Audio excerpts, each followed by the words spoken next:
नमस्कार, आदाब। मैं शरिया से स्वागत है आप सभी का सियासत टीवी के हिंदी समाचार में। सबसे पहले देखते हैं हेडलाइंस।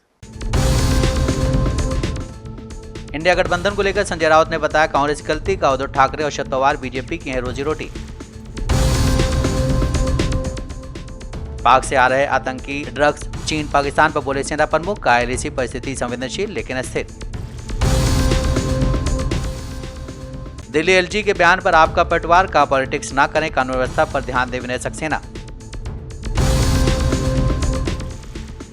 क्या पड़पड़गंज से अवध ओझा नहीं लड़ पाएंगे चुनाव, अरविंद केजरीवाल ने उठाए बड़े सवाल। महाकुंभ में मुलायम सिंह की मूर्ति पर विवाद तो केशव प्रसाद मौर्य बोले अच्छा होगा कि ऐसे विवादास्पद मुद्दे न उठें। बिहार में राक्षस राज, बोले तेजस्वी यादव, कहा लोगों की जमीन हड़प रहे मंत्री के भाई। यमन में गैस स्टेशन पर विस्फोट से लगी भीषण आग, अब तक 15 लोगों की हुई मौत, 67 घायल। अब समाचार विस्तार से। शिवसेना यूपीटी के राज्यसभा सांसद संजय राउत ने इंडिया गठबंधन को लेकर बड़ा बयान दिया है। उन्होंने कहा है कि देश के सामने संकट है और उसके सामने मैं मानता हूं कि इंडिया गठबंधन को और मजबूत होना चाहिए। जैसा उमर अब्दुल्ला ने कहा है कि लोकसभा चुनाव के लिए इंडिया गठबंधन बना है, मैं उनको नहीं मानता हूं। इंडिया गठबंधन ने लोकसभा चुनाव अच्छा किया है और बीजेपी को बहुमत में आने से रोका है। संजय राउत ने आगे कहा है कि लोकसभा चुनाव के बाद इंडिया गठबंधन की बैठक नहीं हुई, ये कांग्रेस की गलती है। मैं मानता हूं ये सिर्फ शिवसेना की या माननीय उद्धव ठाकरे साहब की बात नहीं है, ये मन की बात नहीं है। हमारे जो साथी है सब, जो हम एक दूसरे के साथ डायलॉग करते हैं, ये उनके मन की भावना है कि इंडिया ब्लॉक, जो इंडिया आघाड़ी जो है, इंडिया गठबंधन है, वो और मजबूत होना चाहिए। देश के सामने जो संकट है, समस्या है, सबसे बड़ी समस्या मोदी और शाह है। उनकी तानाशाही है, संविधान के ऊपर जो हमले हो रहे हैं, ये सबसे बड़ा संकट है। उनके खिलाफ अगर हमको लड़ना है तो इंडिया ब्लॉक और मजबूती से काम करने की जरूरत है, ये हमारी भूमिका है। लेकिन जरूर मैं ये मानता हूं, जैसे उमर अब्दुल्ला साहब ने कहा कि लोकसभा के लिए इंडिया गठबंधन बना, मैं ये नहीं मानता हूं। जरूर लोकसभा चुनाव के लिए बना था, हम चुनाव अच्छी तरह से लड़े और मैं मानता हूं नरेंद्र मोदी जी का बहुमत खिसकाने का काम हमने किया, ये हमारा विजय रहा। उसके बाद इंडिया आघाड़ी की कोई बैठक नहीं हुई, ये दुर्भाग्यपूर्ण है और ये जिम्मेदारी बड़ी पार्टी या बड़े भाई गठबंधन में होने के नाते कांग्रेस की है। कांग्रेस की जिम्मेदारी हमारी नहीं है, कांग्रेस की। कांग्रेस नेता रणदीप सिंह सुरजेवाला ने आज कहा है कि संसद में बाबा साहब अम्बेडकर का अपमान बीजेपी की दलित विरोधी, अल्पसंख्यक विरोधी मानसिकता को दर्शाता है। कांग्रेस ने इस मुद्दे को उठाया और ये प्रक्रिया बेलगावी से शुरू होती है। हमने तैयारियों की निगरानी के लिए एक बैठक बुलाई है। बीजेपी को पहले अपनी अंदरूनी कलह सुलझानी चाहिए। कांग्रेस की सरकार एकजुट है, सिद्धरामैया सीएम है। जो भी निर्णय लेना होगा वो पार्टी नेतृत्व राहुल गांधी, मल्लिकार्जुन खड़गे और सोनिया गांधी द्वारा लिया जाएगा। पूरे देश के अंदर जय बापू, जय भीम, जय संविधान रैलीज का आयोजन किया जा रहा है। पूरे देश ने देखा कि संसद के अंदर जिस प्रकार से श्री अमित शाह ने बाबा साहब अम्बेडकर का अपमान किया, बल्कि मैं ये कहूंगा कि मजाक और खिल्ली उड़ाई, वो केवल बाबा साहब का अपमान नहीं, वो भाजपा की दलित, पिछड़ा, आदिवासी और गरीब विरोधी मानसिकता को दर्शाता है। और ऐसे में देश के गृह मंत्री अमित शाह जी को एक क्षण भी अपने पद पर बने रहने का अधिकार नहीं। वो गरीबों पर हमला बोलते हैं, वो दलितों, आदिवासियों और पिछड़ों पर हमला बोलते हैं, वो अल्पसंख्यकों पर हमला बोलते हैं, वो इस देश के मध्यम वर्ग पर हमला बोलते हैं। तो समय आ गया है कि प्रजातंत्र और संविधान की रक्षा के लिए कांग्रेस ने पूरे देश में ये बीड़ा उठाया है। उसकी शुरुआत ऐतिहासिक धरती बेलगांव से होनी थी। आकस्मिक देहांत जो हुआ डॉक्टर मनमोहन सिंह जी का, उस वजह से ये मुलतवी कर दिया गया था। आज फिर उसकी तैयारी के लिए बैठक बुलाई गई है। शाम को जम्मू कश्मीर के सीएम उमर अब्दुल्ला ने आज कहा कि पीएम मोदी ने अंतर्राष्ट्रीय योग दिवस पर श्रीनगर में अपने कार्यक्रम के दौरान 3 बेहद महत्वपूर्ण बातें कहीं। उन्होंने कहा है कि आपने कहा कि दिल की दूरी और दिल्ली की दूरी को खत्म करने का काम कर रहे हैं और ये वास्तव में आपके काम से साबित हुआ है। उस दौरान आपने जम्मू कश्मीर की जनता से कहा था कि बहुत जल्द चुनाव होंगे और लोगों को अपने वोट के जरिए अपनी सरकार चुनने का मौका मिलेगा। आपने अपनी बात रखी और 4 महीने के अंदर चुनाव हो गए और सरकार भी बन गई। कामयाबी हासिल करने के बाद अंतर्राष्ट्रीय योग दिवस पे आपने श्रीनगर में प्रोग्राम किया था। उस प्रोग्राम के दौरान आपने कुछ बातें लोगों से की और उन बातों के बुनियाद पे लोग जो हैं वो आपकी बातों पे और ज्यादा यकीन करना शुरू कर गए हैं। आपने 3 बहुत अहम बातें अपनी तकरीर में उस दौरान की। आपने कहा कि दिल की दूरी और दिल्ली से दूरी, इन दोनों चीजों को मिटाने पे आप लगे हुए हैं और वाकई आपके काम से ये साबित होता है। 15 दिन के अंदर अंदर जम्मू कश्मीर को लेके ये आपका दूसरा प्रोग्राम है। इससे पहले जम्मू को रेल डिवीजन से आपने नवाजा और उस प्रोग्राम में आपने शिरकत की और आज खुद आप सोनमर्ग आए हैं इस टनल का इफ्तिदा करने के लिए। ऐसे प्रोजेक्टों से न सिर्फ दिल की दूरी बल्कि दिल्ली से दूरी जो है वो कम हो जाती है। शिरडी में महाराष्ट्र बीजेपी प्रदेश अधिवेशन का आयोजन किया गया। वहीं महाअधिवेशन के समापन के अवसर पर केंद्रीय गृह मंत्री अमित शाह ने पार्टी कार्यकर्ताओं को संबोधित किया। इस दौरान उन्होंने पार्टी कार्यकर्ताओं को महाराष्ट्र चुनाव में भारी जीत पर बधाई दी, साथ ही विपक्षी पार्टियों पर भी जमकर निशाना साधा। केंद्रीय गृह मंत्री के बयान पर शिवसेना यूबीटी नेता आनंद दुबे का कहना है कि लोकतंत्र में जब हम चुनाव लड़ते हैं तो या तो जीतते हैं या फिर हारते हैं। मुझे नहीं पता कि अमित शाह किस तरह के विश्वासघात की बात कर रहे हैं। अमित शाह जी किस विश्वासघात की बात कर रहे हैं हमें पता नहीं। 2019 में जब नतीजे आए थे तो सबसे पहले अजीत दादा पवार और देवेंद्र फडणवीस जी ने महाराष्ट्र के जनमत के साथ विश्वासघात किया था और कुछ घंटों की सरकार बनाई थी। क्या वो उस विश्वासघात की बात कर रहे हैं या उस विश्वासघात की बात कर रहे हैं कि महाराष्ट्र में शिवसेना ने बड़े होने के बाद भी भारतीय जनता पार्टी को अपने कंधे पर बिठाकर पूरा महाराष्ट्र घुमाया, देश में उस लायक बनने के लायक बनाया कि आप बड़ी पार्टी बन सकें, और उसी पार्टी के पीठ पे छुरा भोंका बीजेपी ने। क्या अमित शाह जी उस विश्वासघात की बात कर रहे हैं? और अगर चुनाव हारना ही विश्वासघात है तो झारखंड की जनता के सामने बीजेपी ने क्या विश्वासघात किया जो हार गई?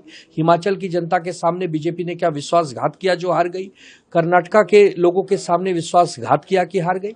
अमित शाह जी, आप देश के केंद्र में केंद्रीय गृह मंत्री हैं, आपके मुंह से ऐसी बातें शोभा नहीं देती। आप बीजेपी में नंबर 2 लीडर हैं।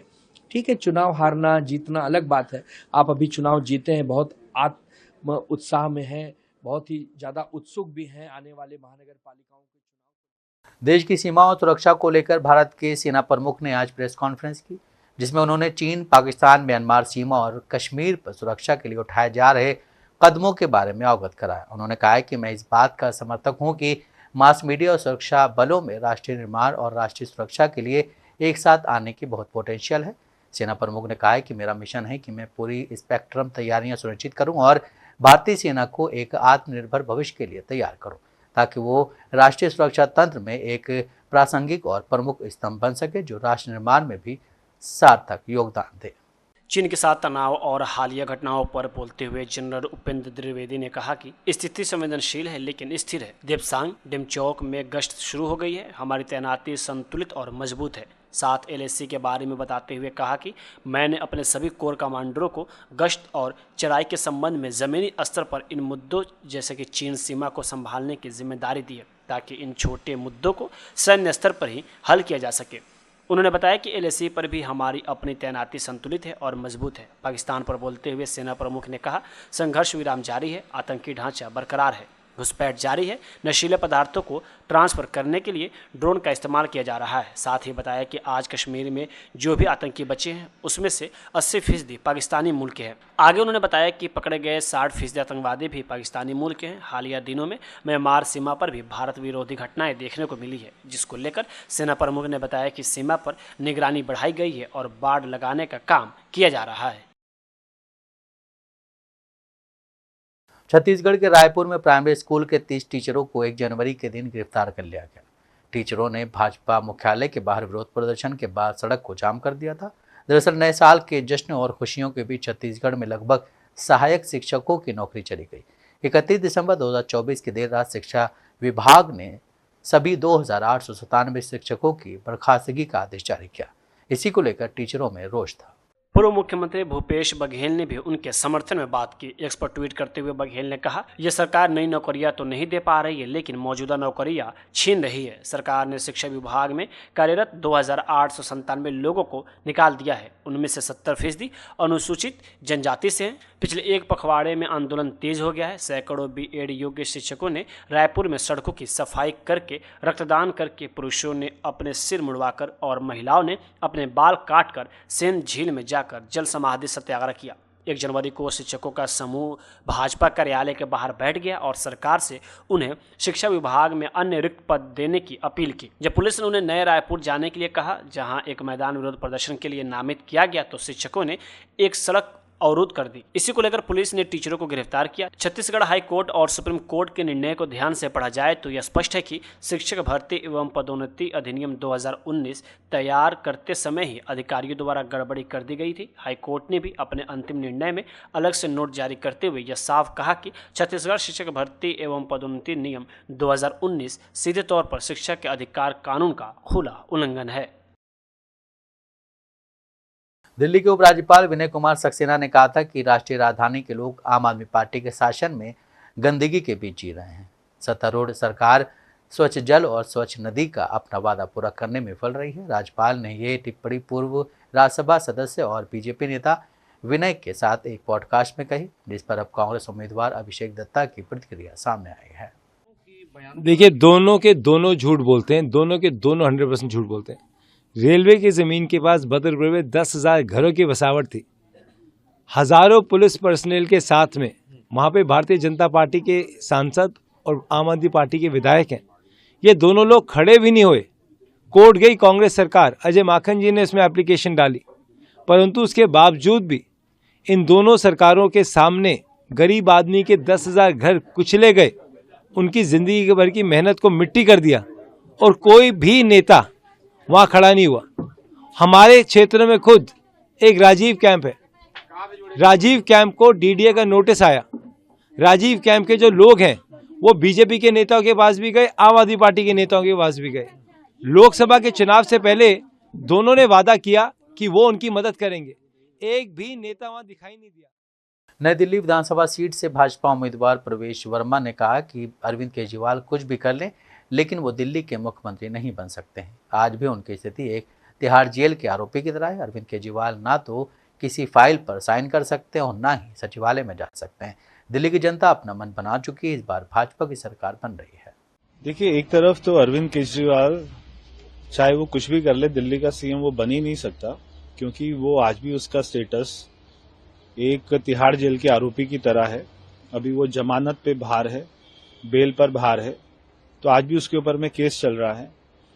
और जब उसको बेल मिली तो सुप्रीम कोर्ट ने कंडीशन लगाई कि ना तो वो अपने सचिवालय जा सकता है, ना सीएम ऑफिस में जा सकता है, ना अधिकारियों से कोई भी एक भी फाइल पर कोई भी साइन नहीं कर सकता है। तो जो व्यक्ति साइन नहीं कर सकता फाइल पर, जो अपने सचिवालय नहीं जा सकता, तो वो एक भी दिन का सीएम नहीं बन सकता है। और आज भी उसका स्टेटस यही है। अगर वो अपने सचिवालय गया तो उसको जेल हो जाएगी, अगर उसने फाइल पर साइन किया तो भी जेल हो जाएगी, अगर वो अधिकारियों से मिला तो भी जेल हो जाएगी। यानी कि वो आया था नायक मूवी का अनिल कपूर बनने, मगर उसका अमरीश पुरी बनकर रह गया। दिल्ली की शकूर बस्ती झुग्गी भूमि उपयोग पर दिल्ली एलजी के खिलाफ अरविंद केजरीवाल के आरोपों पर आप नेता प्रियंका कक्कर ने कहा है कि अगर स्वतंत्र भारत में कोई राजनीतिक दल है जो गरीब विरोधी है तो वो भाजपा है। उन्होंने बार बार उन आवासों के खिलाफ बुलडोजर का इस्तेमाल किया है। जिस शकूर बस्ती में कल अरविंद केजरीवाल ने प्रेस कॉन्फ्रेंस की थी, उसी जगह पर बीजेपी ने उस वक्त बुलडोजर की कार्रवाई को रोका था, जहां बीजेपी ने वहां की झुग्गियों को तोड़ने की योजना बनाई है। एलजी के रूप में चिंतित है, वो झूठ बोल रहे हैं। इंडिपेंडेंट इंडिया की सबसे बड़ी गरीब विरोधी अगर कोई पार्टी है तो वो बीजेपी है। बार बार इन्होंने स्लम ड्वेलर्स के ऊपर, झुग्गी बस्ती वालों के ऊपर बुलडोजर चलाए हैं। जिन झुग्गी बस्तियों में कल अरविंद केजरीवाल जी ने अपनी प्रेस वार्ता की थी, शकूर बस्ती में, ये वही जगह है जहां 10 साल पहले बीजेपी वाले अपना बुलडोजर लेकर पहुंच गए थे। तब देर रात में अरविंद केजरीवाल जी अपने मंत्रियों और अधिकारियों के साथ वहां पहुंचे थे और उस बुलडोजर एक्शन को प्रिवेंट किया था। बट अनफॉर्चुनेटली भाजपा की मचाई हुई अफरा तफरी में एक 6 साल की बच्ची गुजर गई थी। अब फिर से भाजपा ने उसी जगह पर फिर से पूरे टेंडर कर दिए हैं। उस झुग्गी बस्ती को उजाड़ने का पूरा प्लान बना लिया है उन्होंने चुनाव खत्म होते ही। जहां झुग्गी वहां मकान कहती है भाजपा, पर किसका मकान ये नहीं बताती, दोस्तों का मकान। जहां तक एलजी महोदय की बात है, वो झूठ बोल रहे हैं। जब देखो भाजपा का झूठा प्रोपेगेंडा रन करते हैं। ये मिनट्स ऑफ मीटिंग्स है मेरे पास 27/12/2024 के, जिसमें आइटम नंबर 21/2024 साफ साफ कहता है, after detail deliberation the proposal for change of land use as contained in the agenda item was approved. Delhi के उपराज्यपाल विनय कुमार सक्सेना ने कहा था कि राष्ट्रीय राजधानी के लोग आम आदमी पार्टी के शासन में गंदगी के बीच जी रहे हैं। इस पर अब कांग्रेस नेता और नई दिल्ली विधानसभा सीट से उम्मीदवार संदीप दीक्षित ने कहा है कि दिल्ली के उपराज्यपाल ने जो स्पष्टीकरण दिया है वो अरविंद केजरीवाल के झूठ को बयान करता है। अगर सच में अरविंद केजरीवाल ने झुग्गी क्लस्टर के कल्याण के लिए काम किया होता तो उन्हें इस तरह झूठ बोलने की जरूरत नहीं होती। देखो साहब, एलजी साहब ने जो क्लैरिफिकेशन दिया है ये फिर से केजरीवाल के झूठ को पकड़ता है। केजरीवाल साहब इतना क्यों गुमराह करते हैं, इतना क्यों झूठ बोलते हैं, मुझे समझ में नहीं आता है। अगर सही में आपने झुग्गियों के कल्याण के लिए कोई काम किया होता तो इस तरीके के झूठ बोलने की आपको जरूरत नहीं थी। मैं एक और इनसे सवाल पूछता हूं और आपके माध्यम से पूछता हूं। आज से 10 साल 12 साल पहले जब शीला जी नई दिल्ली से चुनाव लड़ती थी, उस समय और उसके कुछ समय पहले से वहां करीबन 40 से 50 हज़ार या 35 से 45 हज़ार, मुझे ठीक से नंबर नहीं याद है, हमारे यहाँ झुग्गी क्लस्टर का वोटर था नई दिल्ली कॉन्स्टिट्यूंसी में। आज मुश्किल से शायद 7-8 हज़ार बचा होगा। और ये जो G20 की मीटिंग हुई थी इसमें बहुत से क्लस्टर हटाए गए यहाँ से, उसके पहले अलग अलग समय में बहुत से क्लस्टर बताए गए। और मैं जब दोबारा इन इलाकों में घूमा, जिन झुग्गी क्लस्टर्स में कैंपेन करने में 2-2 दिन 3-3 दिन लग जाते थे, वो 2-2 3-3 घंटे में पूरी हो रही है। कहाँ गई हैं झुग्गियाँ? कहाँ गए हमारे झुग्गीवासी? कहाँ गया केजरीवाल का कल का तेवर कि मैं इस्तीफा दे दूंगा अगर एक भी झुग्गी उठाई गई? तो पिछले 10 साल में क्यों नहीं इस्तीफा दिया? आपकी कॉन्स्टिट्यूंसी नई दिल्ली में 30,000 35,000 वोटर जो है उठा के यहां से बाहर फेंक दिया जाता है। हमें पता भी नहीं है वो कहां है। भाई नॉर्मली क्या होता है मैं आपको बताऊं, हम राजनीतिक लोग हैं, कहीं का वोटर कहीं चला जाता है, पता होता है, क्योंकि कभी कभी उनकी अगर नाम रह गए, वोटर लिस्ट में नाम रह गए, उस वोटर को लाके हमें वोट कराना, आप जानते हो एक नॉर्मल एक्टिविटी होती। कहां है वो वोटर? क्यों नहीं? दिल्ली विधानसभा चुनाव की वजह से राष्ट्रीय राजधानी में सियासी माहौल हर पर बदल रहा है। अब आम आदमी पार्टी के पड़परगंज से प्रत्याशी अवध ओझा की उम्मीदवारी को लेकर आप प्रमुख अरविंद केजरीवाल ने बड़ा सवाल उठाया। उन्होंने कहा है कि जिस तरीके से दिल्ली चुनाव आयोग ने वोट ट्रांसफर कराने के लिए अंतिम तारीख को लेकर दूसरी बार आदेश जारी किया वो गैर कानूनी है। उन्होंने कहा है कि इस मसले को लेकर 2 अहम सवाल हैं। पहला, अवध ओझा आपकी ओर से पड़परगंज विधानसभा क्षेत्र में प्रत्याशी हैं, उनका वोट पहले ग्रेटर नोएडा में बना हुआ था। उन्होंने दिल्ली में वोट बनवाने के लिए 26 नवंबर 2024 को फॉर्म 6 भरा था। उन्हें चुनाव आयोग से इस बाबत कोई जवाब नहीं आया है। अवध कुमार ओझा जी हमारे पटपड़गंज से कैंडिडेट हैं। उनका वोट ग्रेटर नोएडा में बना हुआ था। उन्होंने दिल्ली में वोट बनवाने के लिए 26 दिसंबर को फॉर्म 6 भर दिया, आवेदन दे दिया। उन्हें वहां से कोई जवाब नहीं आया। किसी ने उन्होंने कहा कि चूंकि आपका ग्रेटर नोएडा में वोट बना हुआ है तो आपको फॉर्म 6 नहीं फॉर्म 8 भरना पड़ेगा ट्रांसफर के लिए। तो उन्होंने 7 जनवरी को फॉर्म 8 भर दिया। कानून के मुताबिक 7 जनवरी लास्ट डेट थी फॉर्म 8 भरने की। इलेक्शन कमीशन के मैनुअल ये कहते हैं कि आखिरी डेट ऑफ नॉमिनेशन से 10 दिन पहले तक फॉर्म 6, फॉर्म 8, फॉर्म 7 भरे जा सकते हैं। 17 जनवरी लास्ट डेट है तो 10 दिन पहले मतलब 7 जनवरी लास्ट डेट थी। उन्होंने लास्ट डेट को फॉर्म 8 अपना भर दिया कि मेरा ग्रेटर नोएडा से दिल्ली वोट शिफ्ट करवा दिया जाए। दिल्ली के चुनाव आयोग सीईओ इलेक्टोरल ऑफिसर जो है दिल्ली की, उन्होंने एक ऑर्डर निकाला जिसमें उन्होंने लिखा कि 7 जनवरी लास्ट डेट है। मिस्टीरियसली एक दिन बाद दोबारा ऑर्डर निकाला और उसमें कह दिया 6 जनवरी लास्ट डेट है। यह दूसरा ऑर्डर क्यों निकाला गया? ये कानून के खिलाफ है, इलेक्शन कमीशन की गाइडलाइंस के खिलाफ है, इलेक्शन कमीशन के मैनुअल के खिलाफ है। मैनुअल ये कहता है, गाइडलाइंस ये कहती है कि लास्ट डेट ऑफ नॉमिनेशन के 10 दिन पहले तक एक्सेप्ट किया जाएगा। 10 दिन पहले होते हैं 7 जनवरी। 7 जनवरी लास्ट डेट होनी चाहिए थी। चीफ इलेक्टोरल ऑफिसर ने भी ऑर्डर निकाला था 7 जनवरी लास्ट डेट होगी। फिर अचानक से ऐसा प्रतीत होता है कि पीठ पीछे कुछ हुआ है। फिर अचानक से ये ऑर्डर आ जाता है कि 7 जनवरी नहीं 6 जनवरी लास्ट डेट मानी जाएगी। 24 घंटे के अंदर ऑर्डर पलट दिया जाता है। तो क्या इसे अवध ओझा को दीवार करने के लिए जानबूझ के? उत्तर प्रदेश स्थित प्रयागराज में महाकुंभ 2025 का शुभारंभ आज से हो गया है। इससे पहले यहां एक कैंप में समाजवादी पार्टी के संयोजक मुलायम सिंह यादव की एक प्रतिमा लगाई गई, जिसका अखाड़ा परिषद ने विरोध किया। अब इस मामले पर उत्तर प्रदेश के डिप्टी सीएम केशव प्रसाद मौर्य ने प्रतिक्रिया दी है। मौर्य ने कहा है कि इस पर मुझे कोई प्रतिक्रिया नहीं देनी। अच्छा होगा कि इस तरह के विवादास्पद विषय न उठे, क्योंकि महाकुंभ का आयोजन पूरे राज्य की नैतिक जिम्मेदारी है। संत अगर कोई चीज कह रहे हैं तो मेरा उस पर कोई प्रतिक्रिया नहीं है, और कोई अगर अपनी कोई फोटो लगाया है तो उस पर भी मेरी कोई प्रतिक्रिया इसलिए नहीं है। अच्छा होता है कि इस प्रकार के विवादित विषय न खड़े हों। ये कुंभ का पर्व पूरे प्रदेश के लिए एक नैतिक जिम्मेदारी है। अतिथि देव भव के भाव से हम सब लोग भरे हुए हैं, और जो भी कुंभ में स्नान करने के लिए आ रहे हैं उन सबका स्वागत है। उन सबका जो मन के अंदर मनोकामनाएं लेकर के आ रहे हैं, भगवान तीर्थराज प्रयाग उसे पूरा करें। और ऐसी मान्यता भी है कि आज से समस्त देवी देवता तीर्थराज प्रयाग में विराजमान हो जाते हैं, तो लोगों के जो मनोरथ होते हैं। बिहार सरकार में मंत्री रेणु देवी के भाई पर कारोबारी के अपहरण और जबरन जमीन रजिस्ट्री का आरोप लगा है। वहीं अब इस मामले को लेकर सियासत शुरू हो गई है। विधानसभा में नेता प्रतिपक्ष तेजस्वी यादव ने बीजेपी और नीतीश सरकार पर जमकर निशाना साधा है। रेणु देवी के भाई पर पहले भी कई आरोप लग चुके हैं। अब इस पर भाजपा सांसद संजय जायसवाल ने तेजस्वी यादव के बयान पर कहा है कि सुशासन सरकार में अपराधी कोई भी हो, हर हाल में उसकी गिरफ्तारी होगी और कार्रवाई भी होगी। इस सुशासन सरकार में अपराधी कोई भी हो, हर हालत में उसकी गिरफ्तारी होगी और कार्रवाई होगी। तेजस्वी यादव जी के समय में यही चंपारण है जब किसी की हिम्मत नहीं होती थी घर से बाहर निकलने की, परंतु यह सुशासन की सरकार है। जो भी अपराधी हो, जिस श्रेणी का भी हो, निश्चित तौर पर कार्रवाई होगी। और पुलिस ने कार्रवाई करके एक अच्छा मिसाल कायम किया है, और यह बिहार की पहचान है कि अपराधी कितना भी कोई भी व्यक्ति तो नहीं हो, हर हालत में उस पर कार्रवाई होनी। मध्य प्रदेश की धार्मिक नगरियों में जल्द ही शराबबंदी का फैसला लिया जा सकता है। साधु संतों और लोगों के सुझाव मिलने के बाद सरकार आगामी फाइनेंशियल ईयर से धार्मिक नगरियों में शराबबंदी लागू कर सकती है।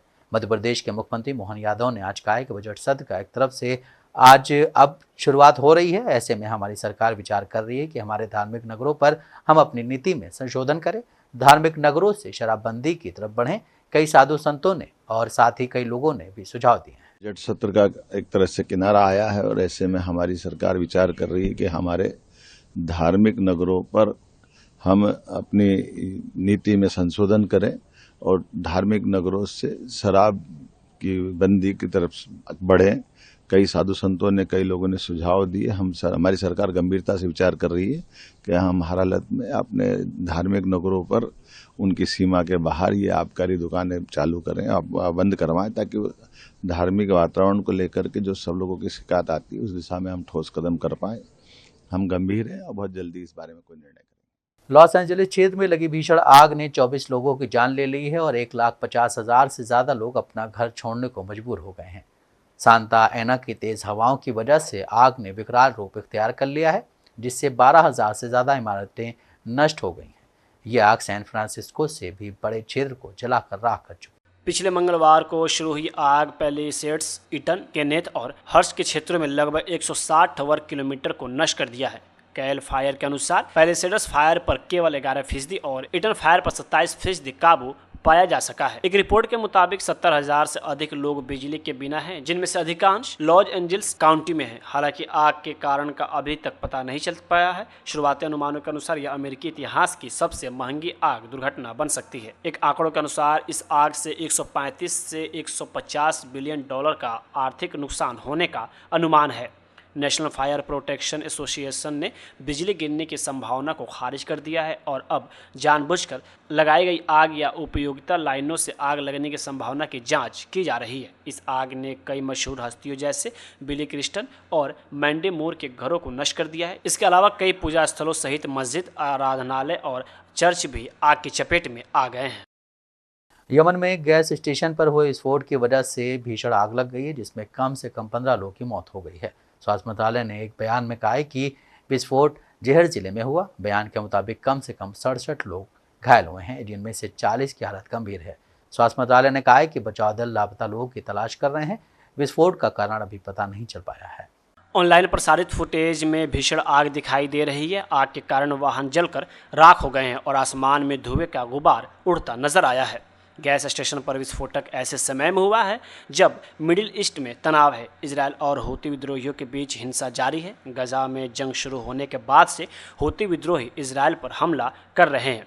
इस कड़ी में हूती लाल सागर में इजरायली जहाज़ों पर निशाना साध रहे हैं। इस बीच दोनों देशों के बीच तनाव इस हद तक बढ़ गया है कि दोनों एक दूसरे पर सीधे हमला कर रहे हैं।